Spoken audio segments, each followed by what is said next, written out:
안녕하세요. 오늘 저희가 함께 살펴볼 자료는요.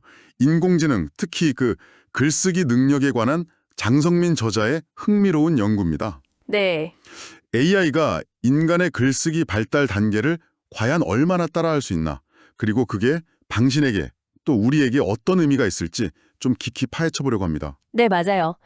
핵심은 AI가 단순히 글을 잘 쓴다, 이걸 넘어서요. 인간 고유의 영역이라고 생각했던 거 있잖아요. 뭐랄까, 생각하는 과정이나 성찰 같은 거요. 아, 성찰까지요? 네, 그것까지 모방할 수 있다, 이런 이야기가 나오면서 이게 교육이나 평가 방식에 던지는 질문이 상당히, 만만치가 않습니다. 그렇죠. AI 능력을 제대로 알려면 일단 인간의 글쓰기가 어떻게 발전하는지부터 봐야 할 텐데요. 버레이터의 5단계 이론이 도움이 될 것 같아요. 네네. 첫 단계는 머릿속 생각을 그냥 쭉 적는 연상적 글쓰기. 그쵸, 메모 같은 거요. 네, 떠오르는 대로. 그 다음엔 이제 맞춤법, 문체 같은 어떤 규칙을 배우는 수행적 글쓰기고요. 학교에서 주로 배우는. 맞습니다.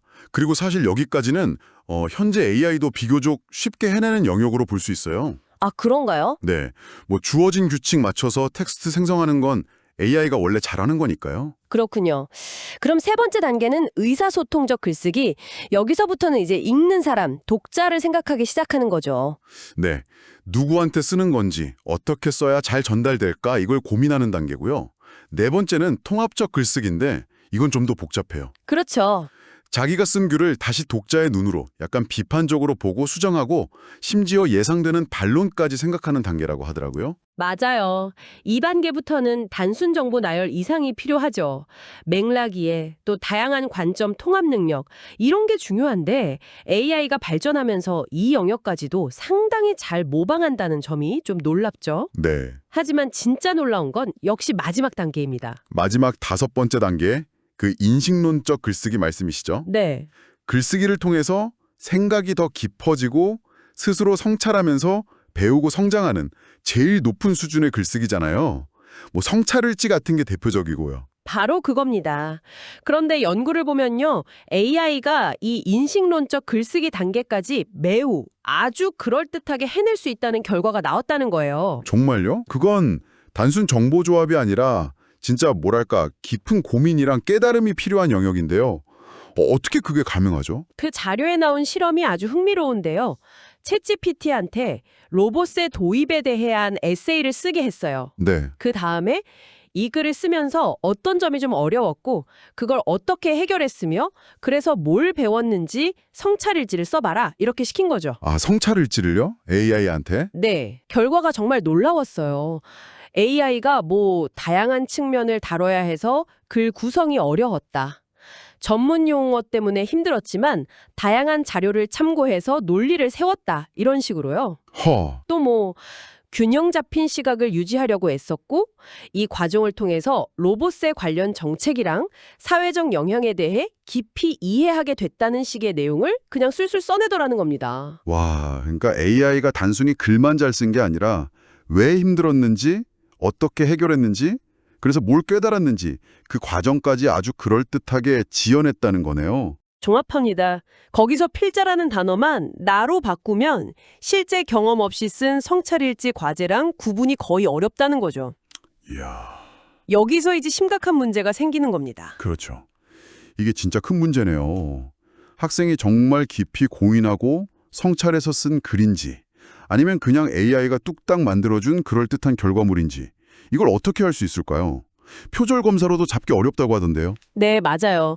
AI는 매번 다른 표현으로 새로운 글을 만들어내니까 기존의 그 문헌, 유사도 검사, 표절 검사로는 탐지가 거의 불가능해요.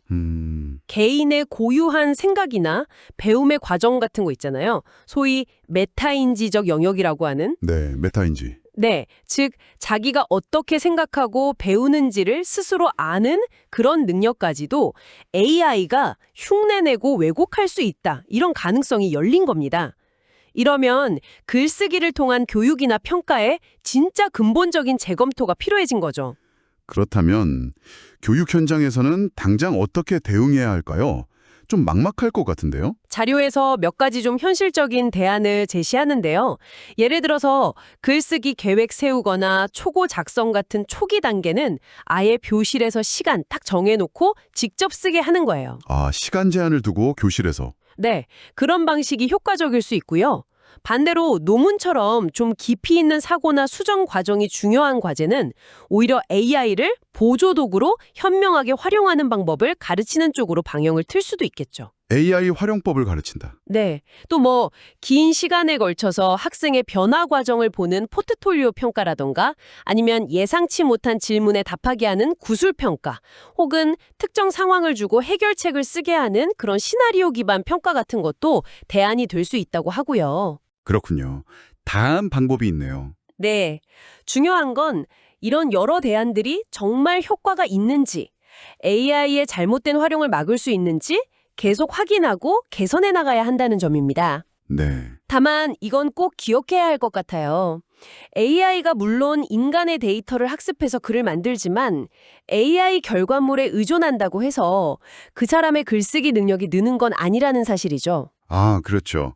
당연한 얘기지만 중요하네요. 네, AI가 쓴 글이 그 사람의 진짜 실력은 아니라는 겁니다. 오늘 인공지능이 인간의 글쓰기 발달 단계, 심지어 그 성찰이라는 깊은 영역까지 어떻게 모방할 수 있는지, 그리고 이게 교육 현장에 던지는 어떤 도전 과제들을 살펴봤습니다.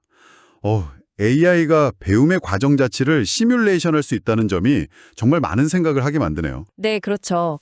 기술의 발전이 편리함을 주지만 그 이면에는 우리가 중요하게 여겼던 가치나 기준에 대해서 다시 한번 근본적인 질문을 던지고 있는 것 같습니다. 마지막으로 당신께 질문 하나를 던지면서 마무리하겠습니다.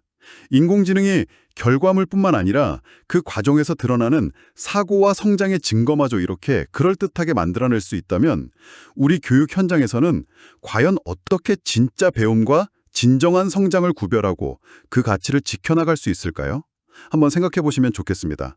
다음 시간에 더 흥미로운 탐구로 찾아뵙겠습니다.